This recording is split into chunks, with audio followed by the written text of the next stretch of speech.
On va corriger ce QCM que j'ai mis en ligne sur Pronote, QCM d'auto-évaluation, QCM d'entraînement. Ne vous fiez pas à la note que vous avez obtenue. Parce que lorsqu'il y avait plusieurs réponses possibles et que vous n'en avez coché qu'une, Pronote a parfois compté 0. Pareil, quand vous avez coché plusieurs bonnes réponses et une fausse, il a pu compter 0 également. 2 cm sur la maquette représente dans la réalité 7 mètres. L'échelle, c'est le coefficient multiplicateur qui permet de passer des longueurs réelles aux longueurs de la maquette. Autrement dit, longueur de la maquette, 2 cm, sur longueur réelle, 7 mètres. On convertit tout en centimètres, on obtient 2 sur 700. Cette fraction, on peut la simplifier par 2, on obtient 1 sur 350. L'échelle de la maquette vaut 1 350e.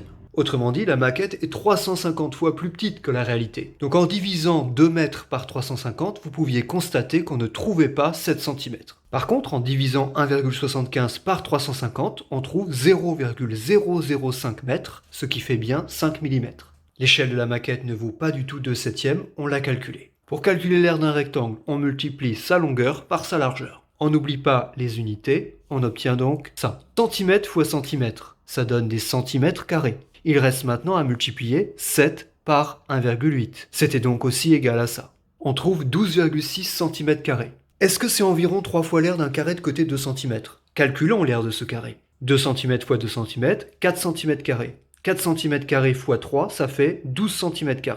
C'est donc environ l'aire du rectangle. On vous dit que le récipient a la forme d'un parallélépipède rectangle. Un parallélépipède rectangle, c'est un cas particulier de prisme droit. Ça, c'est un prisme droit dont la base est un carré. Pour calculer le volume d'un prisme droit, on multiplie l'aire de la base A par la hauteur du prisme. On retrouve la formule du volume d'un pavé droit que vous connaissez, longueur fois largeur fois hauteur. On obtient 12 000 cm3. Vous devez savoir par cœur que 1 litre c'est 1 décimètre cube, et vous savez par cœur que 1 décimètre cube, c'est 1000 cm3. 12 000 cm3, c'est 12 fois 1000 cm3, donc 12 litres. Pour effectuer cette addition, il faut que ces deux termes soient sous la forme de deux fractions qui aient le même dénominateur. Comme 1, c'est égal à 7 septièmes. 2, c'est égal à 14 septièmes. On a donc 14 septièmes plus 3 septièmes, soit 17 septièmes. Et 17 divisé par 7, ça vaut environ 2,43. Maintenant, pourquoi est-ce que dès le début, on aurait pu éliminer ces deux réponses? Donnez un sens à cette addition.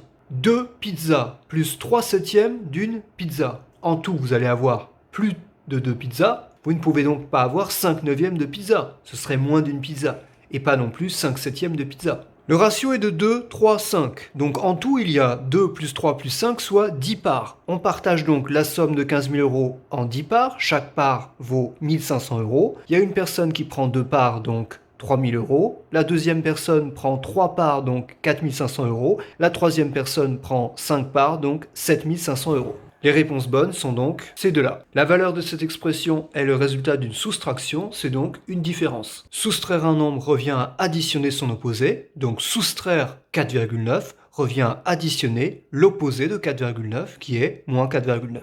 On se retrouve avec une addition de deux nombres de signes contraires. Comme moins 4,9 à la plus grande distance à 0, le résultat va être négatif. Et ensuite, je soustrais les distances à 0. 4,9 moins 1,7 vaut 3,2. Voilà la réponse. Quand on a une somme algébrique comme celle-ci, la première chose à faire est de transformer chaque soustraction en addition. Il y a 3 soustractions que je viens de souligner en rouge, je les transforme en addition de l'opposé. Cette réponse est donc correcte. Pour effectuer cette addition, on repère les termes opposés, plus 8 et moins 8, ils s'annulent. Moins 5,7 et 5,7.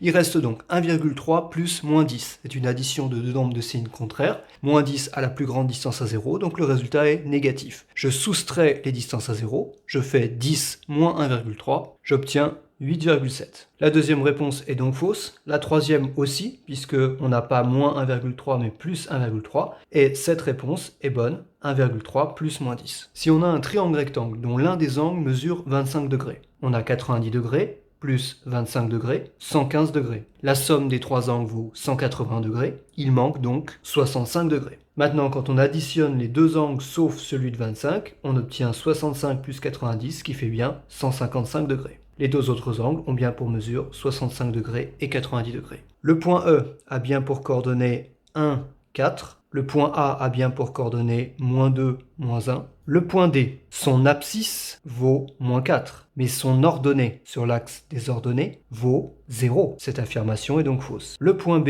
a pour coordonnées 4, 1. Ça c'est vrai.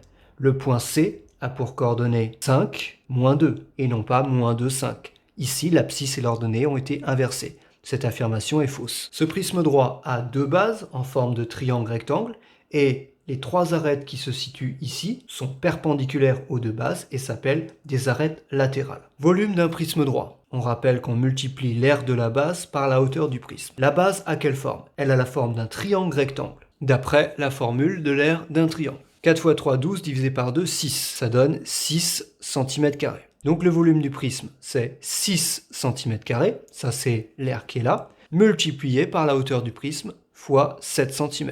6 x 7, 42, cm² fois cm, ça fait des centimètres cubes. Ce prisme a deux bases, combien a-t-il de faces latérales? Une ici, une devant, donc 3 faces latérales en tout, ça donne 5 faces. Mais 5 faces latérales, c'est faux. Solid.